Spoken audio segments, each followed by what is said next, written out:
ያ ደበሌ ድማሙ ያ ደበሌ ድማሙ ያለ ሲጫወት ያ ደበሌ ድማሙ ያ ደበሌ ድማሙ ያ ደበሌ ድማሙ። አንድ ልጅ ምን አለኝ፣ ኦሮሞ ግን እሬቻ ትሄዳለህ አይደል አለኝ። እሬቻ እሄዳለሁ በደንብ አድርጌ ነው የምሄደው ያለው። እሬቻ የሰይጣን ነው አይደል አለኝ። አዎ የሰይጣን ነው፣ እኔ ሰይጣን ነው ማምነው አልኩት። ሰይጣን ውስጤ ነው አልኩት። ውሸታም የሰይጣን አይደለም ማመስገኛ ባህል አይደል አለኝ።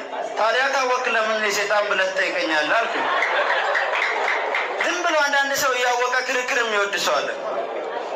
ከአንዳንድ አይነቱ ጋር ከመከራከር የሚሮጥ በሬ መደገፍ ይሻላል አልኩት። እና እሺ ኢሬቻ ለምንድን ነው ኦሮሞ እንጨት ቅቤ የሚቀባው አለ። አይ ቫርኒሽ ስለማይመቸው ነው። እና ገልገለ ሰዓቲ tokkotti man wallaakee warra musliimaa sana deemte chaarjii qalloo qabdu ilmako fuudhuu barbaadde taanaan haadha manaa lama akka fuutuun si gorsa. Lama fuudhuun maaliif barbaachisee abba? Tokko yoo fuute sin lolti, lama yoo fuute garuu sirratti ol lolti.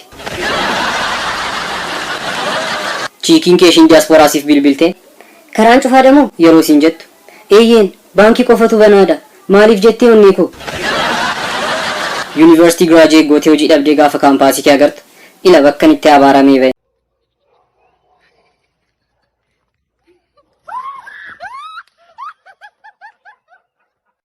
Sinfuudha yaantaloo innufu millaashi abbaa keetu qaba jedhan kilaashii.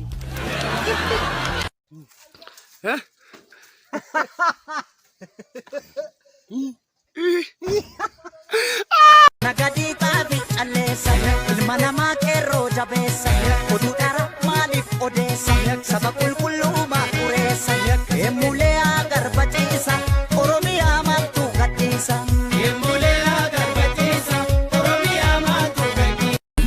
Jukusonga ni kwenda godhi tunasonga kuliko nduthi nyege nyege kuliko nduthi ni kuchundoka. Madam